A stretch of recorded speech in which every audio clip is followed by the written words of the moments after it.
Hello दोस्तों, स्वागत है आप सभी का आपके अपने यूट्यूब चैनल अवे क्लासेस में। दोस्तों आपको बता दें कि जैसा कि आपको पता है कि यूपी बोर्ड एग्ज़ाम का 6-10 का जो एग्ज़ाम होने वाला है 24 फरवरी 2025 से ही स्टार्ट हो चुका है। तो उसी के लिए हम लोग विज्ञान का 6-10 का स्टार्ट किया है। और ये जो 2025 से के जो क्वेश्चन बैंक है उससे हमने एमसीक्यू प्रश्न करना चालू कर दिया है। तो दोस्तों हमने 5वें चैप्टर तक पढ़ लिया था। आज हम लोग जानेंगे 6वां चैप्टर और इस चैप्टर का नाम होने वाला है नियंत्रण एवं समन्वय। चैप्टर नंबर 6वां है। आइए इसके बहुविकल्पी प्रश्न को देखते हैं। और आपको पता है कि बहुविकल्पी प्रश्न जो है आपके पेपर में 20 नंबर के आने वाले हैं।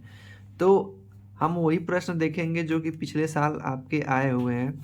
जैसे खंड अ के अंतर्गत आपके 20 प्रश्न आएंगे और हर एक प्रश्न एक एक नंबर के रहेंगे।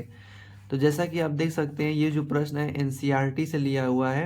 और प्रश्न नंबर 1 है कि मस्तिष्क उत्तरदायी है अब किसके लिए? सोचने के लिए, हृदय स्पंदन के लिए, या फिर शरीर का संतुलन बनाने के लिए, या ये सभी।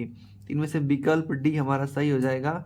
ये सभी, हृदय जो मस्तिष्क जो होता है इन सभी कामों को करता है। दूसरा प्रश्न है कि सेकंड प्रश्न है कि दो तंत्रिका कोशिकाओं के मध्य खाली स्थान को क्या कहते हैं? ध्रुमिका, स्पेनिस, एक्सॉन या आवेग। तो दो तंत्रिका कोशिका के बीच जो खाली जगह होता है हम उसको स्पेनिस कहते हैं। नीलसस कण पाए जाते हैं तो तंत्रिका कोशिका में नीलसस कण पाए जाते हैं। अगला प्रश्न है जो कि चौथा प्रश्न दिया गया है कि उच्च कशेरुकियों में तापग्राही स्थित होता है। नेत्र में, त्वचा में, कान में या नाक में। तो त्वचा में। मस्तिष्क को घेरने वाली 3 झिल्लियां क्या कहलाती हैं? मस्तिष्क को जो 3 झिल्लियां घेरी हैं उन्हें मस्तिष्क आवरण कहते हैं। मस्तिष्क का कौन सा भाग बुद्धि तथा स्मृति का केंद्र है? तो प्रमस्तिष्क है, इसको बोलते हैं बुद्धि तथा स्मृति का भाग, या फिर मस्तिष्क का सोचने वाला मुख्य भाग कहलाता है प्रमस्तिष्क। अगला है कि अग्र मस्तिष्क से कितने कपाल तंत्रिकाएं निकलती हैं? यहाँ पे 7वां प्रश्न है कि अग्र मस्तिष्क को दो प्रमस्तिष्क गोलार्ध किसके द्वारा पृथक करते हैं? तो प्रमस्तिष्क खांच द्वारा। 8वां प्रश्न है कि मानव मस्तिष्क से कितने कपाल तंत्रिकाएं निकलती हैं?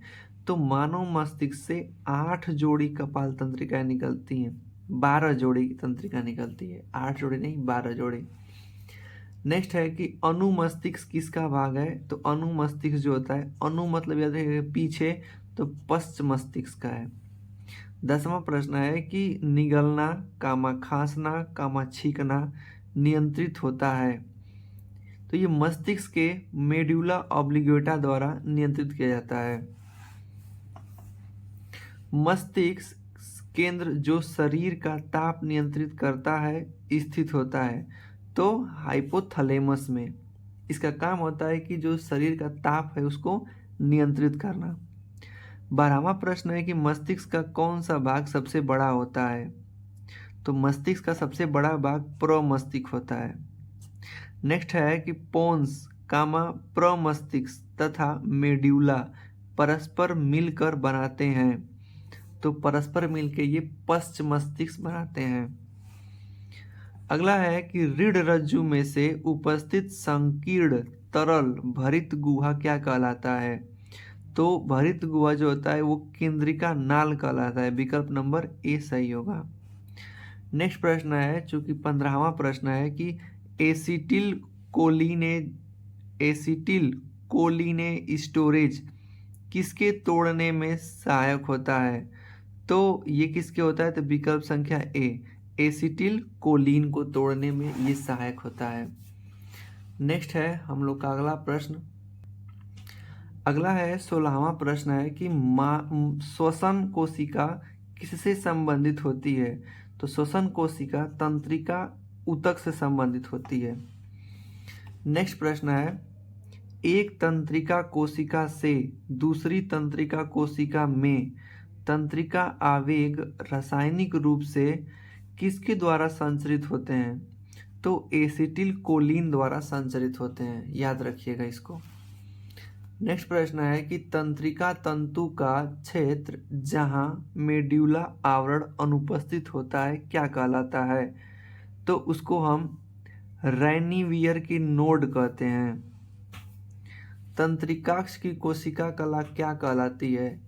तो तंत्रिकाक्ष की कोशिका कला को हम एक्सोलेमा बोलते हैं। अगला प्रश्न है 20वां, प्रत्यावर्ती क्रिया है जन्मजात, यह परिवर्तन नहीं हो सकती, यह स्वचालित है तथा मनुष्य की इच्छा पर निर्भर नहीं करती है, या उपयुक्त सभी। तो ये बिल्कुल सही है, ये प्रत्यावर्ती क्रिया ये सभी हैं। अगला प्रश्न है कि रीढ़ रज्जु उत्पन्न होता है मस्तिष्क से, अनुमस्तिष्क से, मेड्यूला से या पोन्स से? तो जो रीढ़ रज्जु होता है वो मेड्यूला से आरंभ होता है। निम्नलिखित में से कौन सा पादप हार्मोन फलों को पकाने के लिए प्रेरित करता है? ऑक्सिन, एथिलीन, साइटोकाइनिन या जिबरेलिन? तो फलों को पकाने के लिए एथिलीन काम में आता है। अगला है कि ऑक्सिन का संश्लेषण पादप के किस भाग द्वारा होता है? शीर्ष, नोडल, इंटरनोडल या कक्षी? तो देखिए जो ऑक्सिन होता है वो पौधे की शीर्ष भाग से इसका संश्लेषण स्टार्ट होता है। नेक्स्ट प्रश्न है कि निम्नलिखित में से कौन सा पादप हार्मोन नहीं है? ऑक्सिन, साइटोकाइनिन, एक्सकॉर्बिक या एसिबिक अम्ल? तो देखिए एक्सकॉर्बिक अम्ल ये जो है पादप हार्मोन नहीं है। नेक्स्ट प्रश्न है कि निम्नलिखित में से कौन सा पादप हार्मोन पौधों में प्रकाश अनुवर्तनी की घटनाओं के लिए उत्तरदायी है? तो ये ऑक्सिन है। 26वां कि एब्सिसिक हार्मोन का मुख्य कार्य क्या होता है? तो इसका मुख्य कार्य होता है वृद्धि को रोकने में। अगला है कि पादप हार्मोन में पादप शरीर के वयस्क पत्तियों एवं फलों के गिरने को प्रेरित कौन करता है? तो एब्सिसिक अम्ल ये क्या करता है कि फलों और पत्तियों को गिरने के लिए प्रेरित करता है। सूर्य के मार्ग के अनुसार सूरजमुखी के पुष्प की गति किसके कारण होती है? तो प्रकाश अनुवर्तन के कारण। अगला है कि पादप भाग जिसमें ऋणात्मक गुरुत्वानुवर्तन पाया जाता है उसे क्या कहते हैं? तो तना कहते हैं। अगला प्रश्न है कि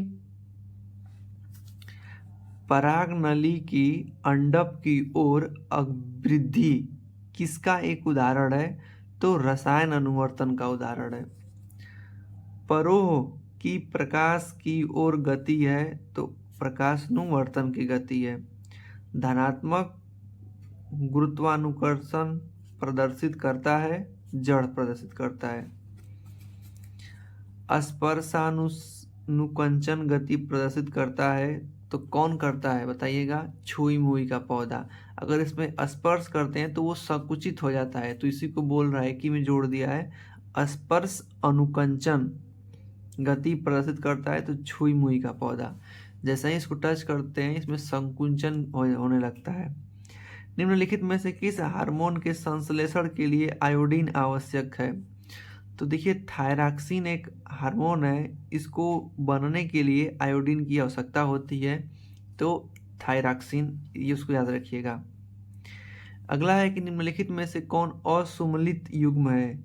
एंड्रिनल पिट्यूटरी ग्रंथि, एस्ट्रोजन अंडाशय, अग्नाशय इंसुलिन या प्रोजेस्टेरॉन अंडाशय?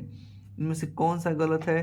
तो ये वाला गलत है, एंड्रिलिन पिट्यूटरी ग्रंथि ये असुमलित होगा। अगला प्रश्न है कि निम्न में से कौन सा इंसुलिन के बारे में असत्य कथन है? तो इंसुलिन के बारे में कौन सा गलत है? तो यह वृद्धि एवं विकास को नियंत्रित करता है, ये गलत बात है। अगला प्रश्न है कि बौनापन किसके कारण होता है? तो बौनापन जो होता है वृद्धि हार्मोन के अल्प स्रावण के कारण आपको बौना रोग होता है, बौनापन वाला। अल्प सक्रिय अंतःस्रावी ग्रंथि जिसके कारण घेघा रोग होता है। तो घेघा रोग जो स्रावी ग्रंथि होती है थायराइड ग्रंथि के कारण। अगला प्रश्न है कि निम्न में से कौन आपातकालीन ग्रंथि कहलाती है? तो ये एंड्रीनल ग्रंथि को हम लोग आपातकालीन ग्रंथि कहते हैं। अगला है कि इंसुलिन किससे स्रावित होता है? तो इंसुलिन जो होता है अग्नाशय से स्रावित होता है।